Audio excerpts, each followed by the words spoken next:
This legendary Pentax camera had only one small change to its specs, but that small change ended up making a big difference and was a sign of the future of camera design.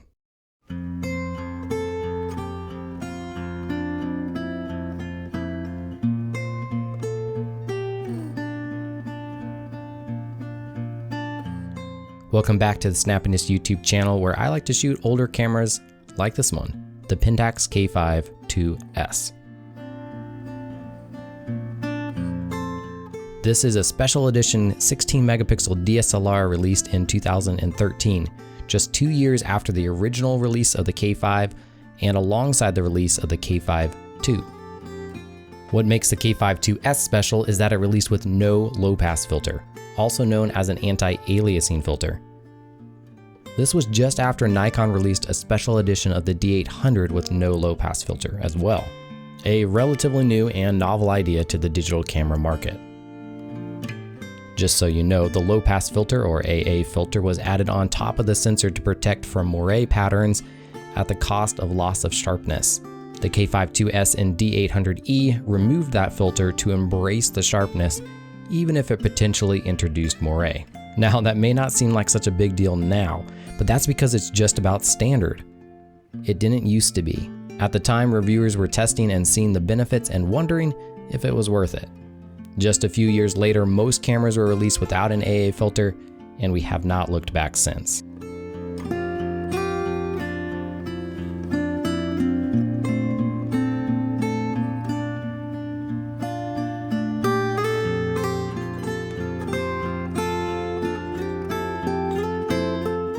When the K5 iis was released, I remember it being a big deal, at least to me. I wasn't buying new or fancy cameras at the time, so I hung back with my humble K200D happily, but I always wanted to try one out. So picking up this camera recently for a project was really special to me. The camera I always wanted, but could never afford. Let me tell you about it. First off, this camera is simply incredible for its age. Fantastic ergonomics and great weather sealing of the original K5 with an upgraded AF system and no AA filter. The K5 is still a camera I recommend, especially because it can be found more often and usually cheaper than the K5 iis. But if you happen to get the chance, this is the K5 you should buy. The image quality holds up very well even today, with high ISO and dynamic range performing above what you'd remember or you'd expect from 2013.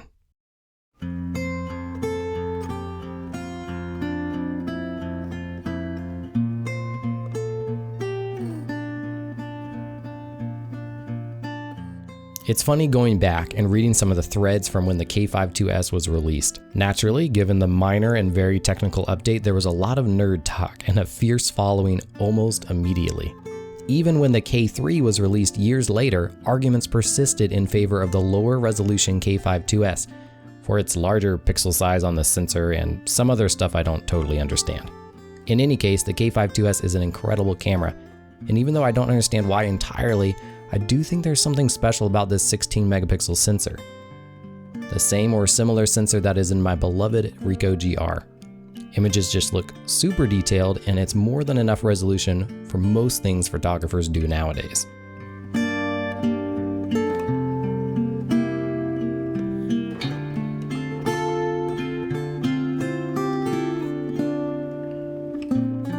What you get with the K5 iis is the already incredible K5 body with the best-in-class DSLR ergonomics and controls, weather sealing, that great sensor and ISO performance for its age. And I've talked about the K5 and K3 exclusively on this channel as being my favorite DSLRs and maybe cameras ever, and they only seem to get better with age. And that's because you can buy this camera now for around $200 to $300 depending on how the market is swinging, and that represents a great value in my opinion. I was so impressed after shooting with it that I even took it out over my Pentax K3 Mark III for some wildlife shots. And that's when I realized that while the image quality held up comparatively to newer cameras, especially at ISOs below 3200, the AF struggled heavily under lower light scenarios compared to the newer counterpart. That and these newer cameras can shoot at crazy high ISOs now and live to tell the tale. I guess we really have come some ways since 2013.